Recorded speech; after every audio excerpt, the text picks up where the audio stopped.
What did you just call me? Mrs. Saavedra? Masungit na sabi nito sa akin at naiilang akong ngumiti. What should I call her then? Mom, you used to call me Mom. Mom. Hawat ni Denver sa sasabihin nito sa akin, kaya naman napaayos ako ng buhok habang napapaiwas na rin ang tingin. Hirap naman huminga bigla ngayon. Ang galing, may pader palang bahay nila Denver. Okay, just call me Tita Adira na lang, Samantha. Nakangiting sabi nito sa akin.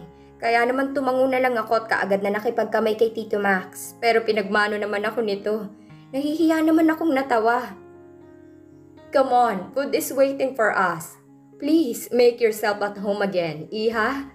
Tumango ako sa sinabi nito at saka sumunod na rin sa kanilang dalawa. Magkatabi kami ni Denver ngayon sa lamesa, habang nasa harapan namin sina Tita at Tito na mukhang masayang masaya. Kumain muna kaming lahat bago kami nagpunta sa sala, upang makapag-usap ng maayos at ganoon pa rin ang pwesto naming apat. How are you pala, Samantha? After you lost your baby, we didn't even see you na. We were very sad to hear that news. Malungkot na sabi nito sa akin, kaya naman napatikhim ako at umayos ng upo. Bakit naman sa ganoong sitwasyon pa nila ako huling naalala? Nangingilid na naman tuloy ang mga luha ko sa aking mga mata. Nagpunta po kasi akong Thailand, Tita. Doon po ako naglagi ng mga ilang taon na rin po. Lumayo po talaga ako sa anak nyo. Mga salitang hindi ko maisambit. I heard your business is going well. Sa Mandejas Miracles is very popular nowadays. Bati ni Tito Max sa negosyo namin. Kaya naman sumingit na si Denver sa usapan. Actually, her sister, Ate Laisel, decided to have a collaboration with our company. Kaya po ako nagpunta ngayon dito sa inyo para mas linawin ang mga bagay na napag-usapan nilang dalawa ni Ate Laisel. Pagpapaliwanag ko sa kanila at nagkatitigan si Tita Adira at Tito Max. Collaboration? Do you mean gagawa tayo ng one or more products to represent our companies? Yes, possible po na ganoon ang mangyari, Tita. How about merging, Samantha? What do you think about that? Nakangising tanong ni Tito Max sa akin, kaya naman natigilan ako. Natawa naman si Tita Adira sa pagiging maloko ni Tito Max. What do you mean by that, Tito? We would like our company to merge with yours. Nakatitig na sabi nito sa akin, at saka ko lang na-realize ang gusto nitong ipahiwatig sa akin nang tumikim si Denver at mukhang nailang sa mga sinasabi ng magulang niya. Ang sa Mandejas Miracles at sa Saavedra Company lang naman ang nangunguna at naglalaban sa industriyang kinabibilangan natin. Isn't it exciting kung mag-merge ang dalawang kumpanya? Isn't it amazing kung sabay na magtap ang parehong kumpanya? Napaisip naman agad ako sa sinabi ni Tito Max. Magandang ideyang mga naiisip nila. Pero paano namin gagawin yun? Medyo nakakalito po yata para sa karamihan ng mangyayari. That's so easy. I know na maghahanap ang media ng dahilan ng pag-merge. And here, nasa harapan na namin ngayon ang solusyon. Kung kanina'y natigilan ako, hindi na ako nakakagalaw ngayon. What the heck? I didn't think of media. I thought about how our employees would adjust to that plan. Marry our son, Samantha. Marry him. We're just talking about business, Tita. Wala naman pong personalan to, hindi ba? Natatawang biro ko sa kanilang dalawa at natawa naman sila. What a lame joke, ha? We're just giving you ideas, Iha. It's up to you pa rin naman. No pressure. Talaga ba, Tito? We're just giving you ideas, Iha. It's up to you pa rin naman. No pressure. Talaga ba, Tita? I feel pressure right now eh. Charot. Medyo late na rin po pala. I should go. Marami na po akong kailangang asikasuhin. I'm leaving na po, Tita, Tito. Nakangiting pamamaalam ko sa kanila at inahatid naman kaming dalawa ni Denver ng mga ito sa pintuan. Para akong presong nakalaya at nakalanghap ng sariwang hangin. Yung walang dalang tensyon ng hangin. Ingat kayong dalawa, baka mahulog ulit kayo. Natatawang biro sa amin ni Tita Adira, kaya naman namumula akong pumasok sa sasakyan. Hindi na ako kumibo pa sa buong biyahe at ganoon din naman si Denver. Ibinaba ko nito sa hospital, kaya nagpasalamat ako rito. Salamat sa paghatid sa akin. See you around. Nakangiting pamamaalam ko kay Denver at ngumiti rin ito sa akin pabalik. Take care. Pag-isipan mo rin. Bulong nito sa akin. Kaya naman hindi ko na lang pinaulit sa kanya at tumalikod na lang. Oh, kamusta? Anong nangyari? Nakangiting bungad ni Ate Liza sa akin pero inirapan ko lang siya kaagad. Bakit mo naman naisipang makipag-collab sa kumpanya nila Denver? Para sa'yo, diretsang sabi nito sa akin. Kaya naman napailing na lang ako. Sinabi ko na sa'yo, hindi ba? Pakialaman mo ng lahat, wag lang ang buhay ko. Tatanda kang dalaga niyan, Samantha. Bakit ba lately concerned ka at pinagmamadali mo akong mag-asawa? Ano bang nangyayari sa'yo, Ate Lizel? Seryosong tanong ko kay Ate Lizel. Pero nginitian lang ako nito bilang sagot. Kaya umirap na lang ako sa kanya. Cancel that proposal. Sobrang complicated na mga gusto niyong dalawa ni Denver. Nakausap ko na nung nakaraan pang mga investors. They actually agreed with a collaboration with Saavedra Company. Napanganga ako sa sinabi ni Ate Lizel dahil sobrang aga pa para i-announce niya yun sa mga investors. Paano kung pumalpa ka agad ang planong ito? What? Sinabi mo na kaagad sa kanila? That's so impulsive, Ate Lizel. Yes, and halos lahat ng mga investors ay pumayag sa proposal. And makakabuti rin naman ito para sa kumpanya ng bawat isa, kaya we have to do this, Samantha. Pagmamatigas ni Ate Lizel sa akin, kaya naman napasapo na lang ako sa aking sentido dahil hindi ko na alam paano sosolusyonan ito. Tita Adira and Tito Max want me to marry Denver for this merging, Ate Lizel. I feel pressured and that's too much to ask. Informa ko sa kanya at alam ko namang hindi na siya magugulat sa sinabi ko. That's enough, okay? Hindi nakasali ang sarili ko sa negosyo. Hindi ako nakikipagbiruan sa inyong lahat. Masama ang tingin kong sabi sa kanya. Bago ko siya tuluyang iniwan at umuwi muna ako sa aming bahay. Umuwi ako na mag-isa at saka dumiretso sa banyo para maligo at makapag-isip. Sobrang dami ng mga nangyari sa buong araw na to. Nakakapagod. Matapos akong maligo ay nagbihis kaagad ako at lalabas na sana ng bahay namin. Pero may dalawang lalaki sa labas ng pintuan kaya naman napatigil ako. Nilak ko naman yung gate bago ako pumasok kanina, hindi ba? What the hell? Who are you? Sigaw ko sa mga ito habang hawak ang walis tambo namin sa bahay na naabot ko lang. At saka ito itinapat sa labas ng pinto. Akala ko naman ay matatakot ang mga ito sa hawak ko. Pero pangdepensa na rin kaysa sa wala. Wait, ma'am! Sa takot ko sa mga ito ay napalo ko ng walis tambong nagtangkang pumasok. Masyadong madilim sa labas ng bahay namin. Kaya hindi ko maaninag at makilala kung sinong mga ito. Mamaya pala binalikan ako ng mga kidnappers. Pero bakit parang pamilyar ang boses nung isa sa akin? Kalma! Samantha! Ako to! Si Thorn! Sigaw ni Thorn sa akin. Kaya napatigil ako sa paghahampas ng walis tambo. Kaboses nga siya ni Thorn. Hala! Ikaw ba talaga yan, ha? Mamaya niloloko nyo lang pala ako para hindi ako pumalag. Malamang, ako nga to. Baka si Chloe to. Sige. Piloso pong sagot nito sa akin, kaya naman binuksan ko ng ilaw sa labas. Doon ko lang naaninag ng malinaw si Thorn at ang kasama nitong isang lalaki. Ano ba kasing ginagawa nyo rito sa bahay namin? Gabing-gabi na oh. Pinadala kami rito eh. Ano magagawa namin? Pagpapaliwanag nito sa akin, kaya naman kumunot ang noo ko sa sinabi ni Thorn. Ano? Sinong nagpadala sa inyo rito? Si Sir Saavedra. What? Bakit naman niya kayo pinadala rito? Ano kayo? Parcel? Quiz ba to, Sam? When tsaka where yata hindi mo pa natatanong sa akin. Baka gusto mo lang naman itanong. Natatawang sabi nito sa akin, kaya naman napailing na lang ako. Bodyguard mo raw to make sure na safe ka lagi at walang manggugulo sa pamilya nyo. Lumapit ang may itsurang lalaki sa akin at saka ito nakangiting nagpakilala sa akin. Kay sir po, nice to meet you, madam. Nakangiting sabi nito sa akin at yumuko pa, pero pinagpag ko ang hangin sa pagitan namin.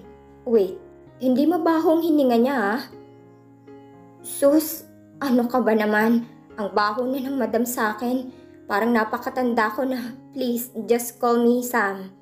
Feel free to be casual.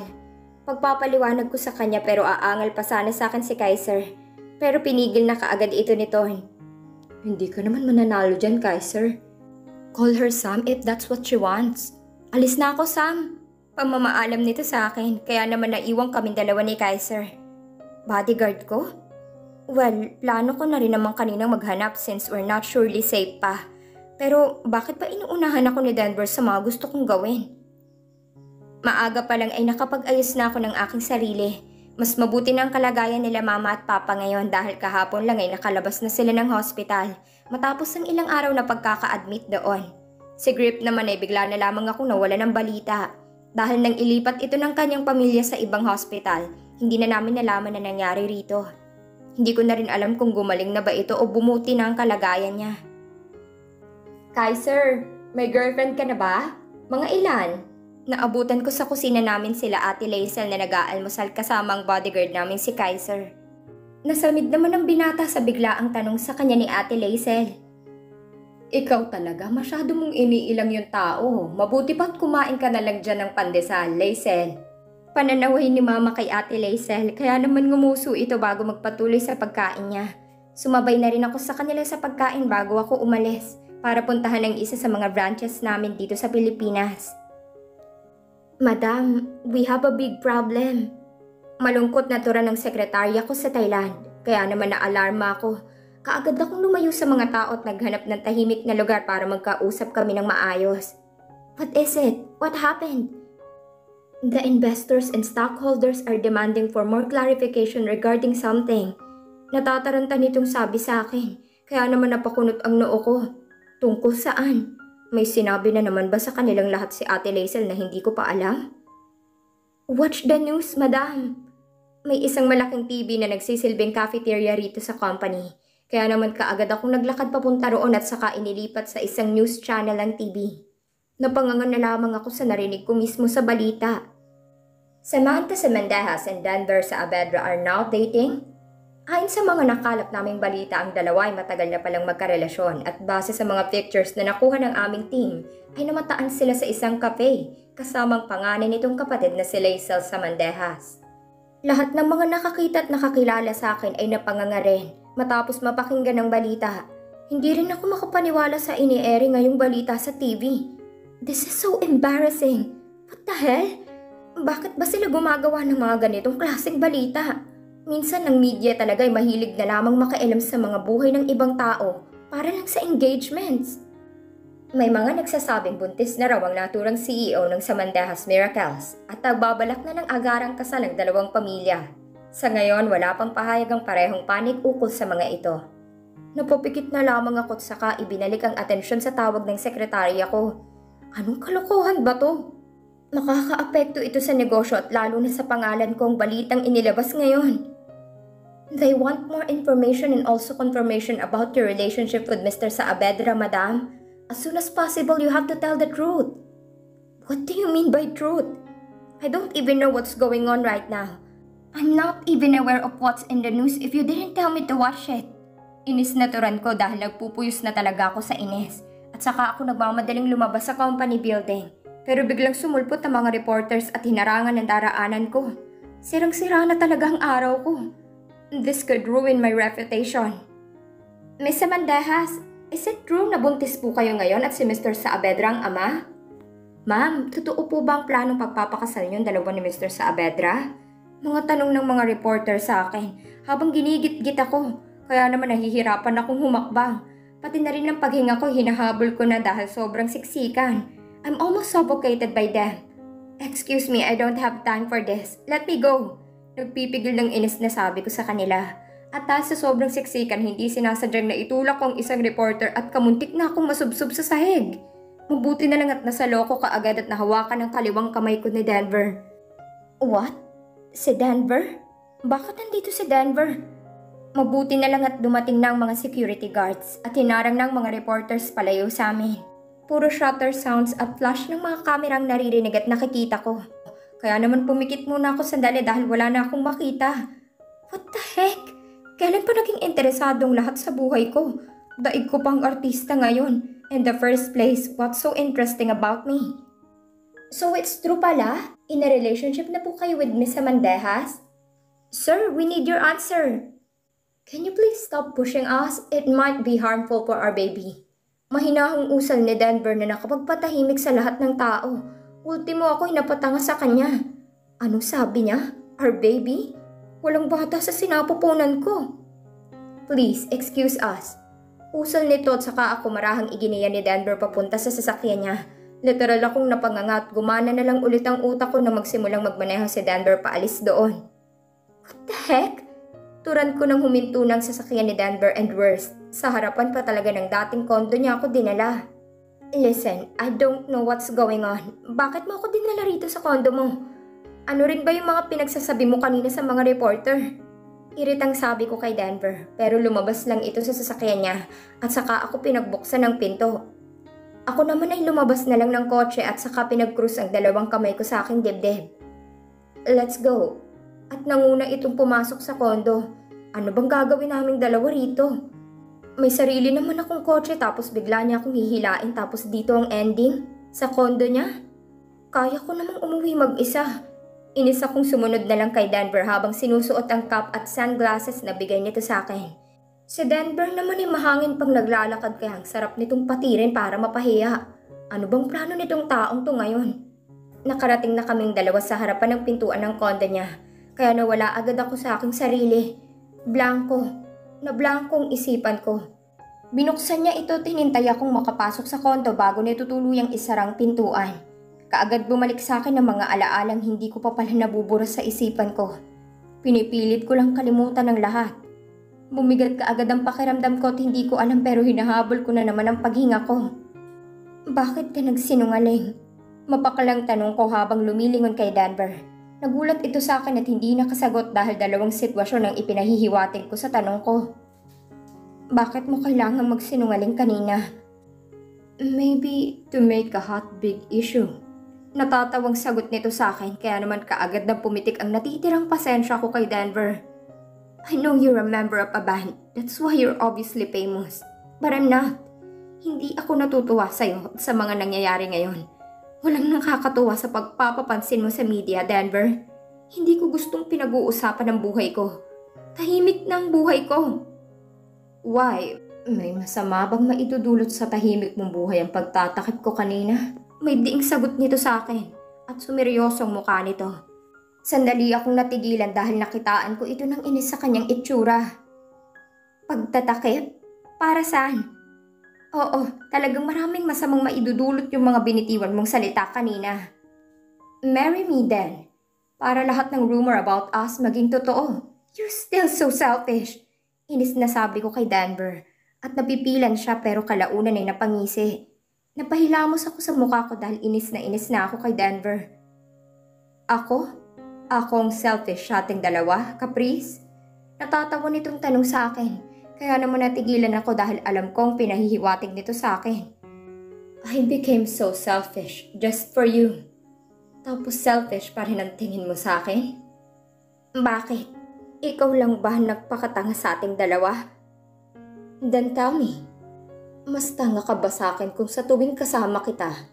Umaasa kung hindi mo ko iiwan ng basta-basta, katulad na lang ng ginawa mo sa akin dati. Pati na rin sa Batangas, Caprice. Diretsyong usal nito sa akin na nakapagpatahimik sa akin. Kitang-kita ko sa mga mata nito ang pagpipigil ng galit niya dahil nanginilid ang mga luha nito sa mga mata niya. Umiwas ako ng tingin dahil ayokong pag-usapan ang ginawa ko sa kanya.